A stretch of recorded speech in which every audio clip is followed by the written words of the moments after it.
2025년 7월 드디어 서부권 광역급행철도가 예비타당성 조사를 통과했습니다. GTX-B와 연계되는 이 노선이 현실화된다면 검단 신도시의 서울 접근성은 한층 더 강화될 수 있다는 기대감이 커지고 있습니다. 그리고 그보다 한 발 앞서 2015년 6월 28일 검단 신도시의 첫 지하철 인천 1호선 연장선이 개통됐습니다. 수도권 대표 교통 고립지로 불렸던 이곳에 처음으로 지하철이 들어오며 서울과의 연결이 현실이 된 순간이었죠. 하지만 교통망이 확충됐음에도 불구하고 검단의 아파트 시장은 여전히 조용합니다. 호재는 터졌는데 왜 반응은 적을까요? 오늘은 검단 신도시 1단계 핵심 구역인 아라역 일대 현장을 중심으로 직접 임장을 통해 검단의 시세가 오르지 않는 진짜 이유, 그리고 이번 서부권 광역급행철도 예타 통과가 실제로 어떤 영향을 줄 수 있을지까지 함께 짚어보겠습니다. 오전 8시, 계양역은 이미 발디딜 틈이 없습니다. 인천 1호선의 종점이자 공항철도 환승역인 이곳은 김포공항, 마곡나루, 서울역으로 향하는 출근 수요가 집중되는 대표 혼잡 구간입니다. 그런데 이번 검단선 개통으로 여기에 검단 신도시 승객들까지 더해졌습니다. 실제로 최근 계양역의 혼잡도는 체감될 만큼 더 높아졌고 출근 시간대엔 공항철도 승강장에 수백 명이 밀려있는 모습도 쉽게 볼 수 있습니다. 다행히 공항철도 측은 올해 하반기부터 열차를 22편성에서 31편성으로 늘릴 예정인데요. 혼잡 완화를 위한 대응이 늦게나마 시작된 셈입니다. 6월 30일 인천 1호선 연장 개통 이후 맞이한 첫 번째 월요일, 아라역을 이용한 출근 수요를 분석한 결과 가장 많은 승객이 향한 목적지는 마곡나루역이었습니다. 그 뒤를 이어 서울역, 김포공항, 홍대 입구, 여의도 순으로 탑승 수요가 분포되었죠. 개통 전까지 검단 신도시에서 마곡 등 강서권 업무직으로 이동하려면 버스와 지하철을 갈아타며 1시간 이상 소요되는 게 일상이었지만 이제는 전철만 타고 30-40분대면 도착이 가능해졌습니다. 통근 시간 20분 이상 단축, 이는 검단 신도시 직장인들에게 체감적으로 삶의 질을 바꿔놓을 변화였습니다. 서울 주요 업무지구와의 연결성이 눈에 띄게 개선되면서 자연스럽게 이제 검단도 달라지겠구나 하는 기대감이 커졌죠. 그런데 분명 교통은 연결됐는데 서울 직장인들이 검단을 선택하는 움직임은 그리 크지 않았습니다.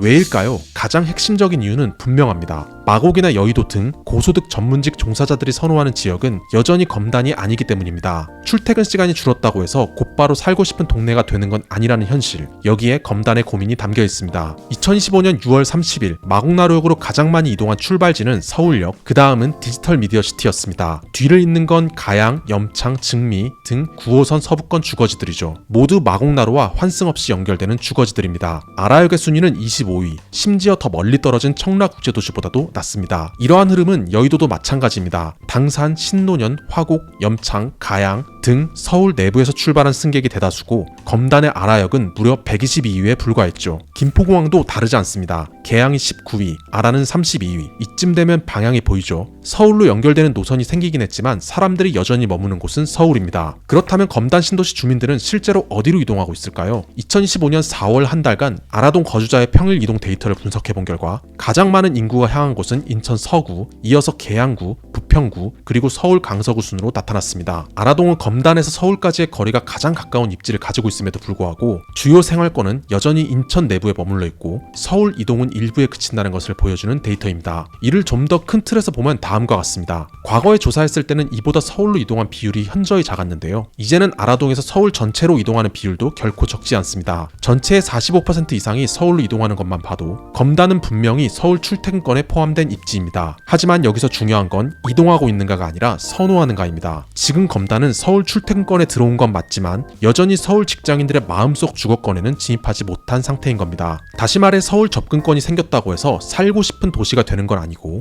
출근이 가능하다는 사실만으로 수요가 자연스럽게 붙는 것도 아니라는 것이죠. 이것이 바로 인천 지하철 1호선이 개통되고 서울 접근성이 열렸음에도 불구하고 검단 신도시 아파트 가격이 선반영된 시세에서 크게 상승하지 못하는 결정적인 이유입니다. 검단 신도시는 비록 서울 접근성 면에서는 약점을 안고 있지만 신도시 자체의 주거 환경은 완성 단계에 있습니다. 2021년 첫 입주가 시작된 1단계 지역은 현재 90% 이상 입주가 완료되어 신도시의 골격을 갖췄는데요. 처음 입주 당시엔 말이 신도시지 인프라가 거의 없었다는 말이 나올 정도로 황량했지만 이제는 곳곳에 생활 편의 시설과 상권이 형성되어 살기 좋은 도시의 모습을 갖춰가고 있습니다. 특히 이 지역에 젊은 층이 대거 유입되며 생동감 있는 분위기가 만들어지고 있습니다. 실제로 행정동별 인구 구성비를 보면 아라동은 304 교통사고 비율이 상당히 높고 특히 0세에서 9세까지 인구 비중이 매우 높은 편인데요. 인천광역시 전체의 인구 구성 그래프와 비교해보면 그 차이가 명확히 보입니다. 임장 당일 아라역 중심 상업지에는 유모차를 끌고 나온 젊은 부부들과 어린아이들이 눈에 띄었습니다. 카페와 식당 등도 하나둘 문을 열어 상권이 활발하게 형성되고 있었습니다. 실제로 아라역 인근 카페들의 월 매출 평균을 보면 인천 전체는 물론 전국 평균보다도 높은 수준입니다. 젊은 가족들이 모이고 소비가 활발해진 덕분에 검단 신도시 중심의 생활 기반이 빠르게 잡혀가고 있다는 걸 알 수 있습니다. 이런 흐름은 교육 인프라에서도 그대로 이어지고 있습니다. 신도시 개발 계획에 맞춰 초등학교와 중학교, 고등학교가 잇따라 신설되고 있는데요. 2014년 1단계 구역에 총 9개의 학교를 신설한다는 계획이 추진되어 왔고 이미 검단 신도시 내에 여러 학교가 개교하여 학생들을 받고 있습니다. 이러한 흐름은 교육 수요에도 고스란히 나타나고 있습니다. 아라역 인근 상권에서 교육업, 특히 입시교육 관련 매출은 점차 증가하고 있고 학원 수 역시 꾸준히 늘어나는 추세입니다. 이처럼 아이를 키우기 좋은 환경이 갖춰지면서 검단 신도시는 젊은 신혼부부와 30대 실수요자들에게 첫 내 집 마련지로 자리 잡아가고 있습니다. 그리고 이 선택을 현실로 만들어주는 건 바로 검단 신도시의 합리적인 분양가 구조입니다. 검단은 2기 신도시 중에서도 초기 분양가 상한제 혜택을 받은 대표적 지역입니다. 덕분에 인근 시세 대비 상대적으로 저렴한 가격에 내 집 마련이 가능했죠. 예를 들어 2021년 7월 입주한 검단 금호월림 센트럴 전용 84 타입은 당시 분양가가 약 3억 9천만 원이었는데 2015년 6월에는 7억 7천만 원에 거래됐습니다. 세금이나 옵션 비용을 감안하더라도 3억 원 가까이 시세 차익이 발생한 셈입니다. 다만 검단 신도시 내의 모든 아파트들이 이처럼 높은 시세 차익이 발생한 것은 아닙니다. 아라역에서 조금만 남쪽으로 눈을 돌려도 분양가 대비 시세 차익이 1억 원 내외인 단지들도 쉽게 찾을 수 있죠. 같은 기간 서울 아파트들의 상승률과 비교하면 검단 신도시가 대단한 투자처라고 보긴 어렵지만 무주택 실소유자 입장에선 적지 않은 자산 증가로 이어진 셈입니다. 그래서 저는 전세나 월세로 돈을 흘려보냈느니 차라리 검단 분양을 받아 집을 마련하는 게 훨씬 현실적인 선택이라고 생각합니다. 이 지역이 출퇴근이 가능한 지역이고 실거주 중심의 첫 집을 고민 중이라면 이미 검단을 충분히 고려해볼 만한 선택지로 추천하고 있죠. 다만 검단 신도시가 최종 목적지로서 선택되는 곳이냐 하면 아직은 고민의 여지가 있습니다. 많은 2030 실수요자들에게 검단은 내 집 마련의 출발점, 즉 징검다리 신도시로서 역할을 해왔습니다. 젊은 에너지, 합리적인 분양가, 빠르게 자리 잡는 생활 인프라, 이 세 가지는 검단만의 강점이기도 하죠. 하지만 동시에 입지 경쟁력이나 자족 기능 면에서는 아직 만들어야 할 과제도 적지 않은 도시입니다.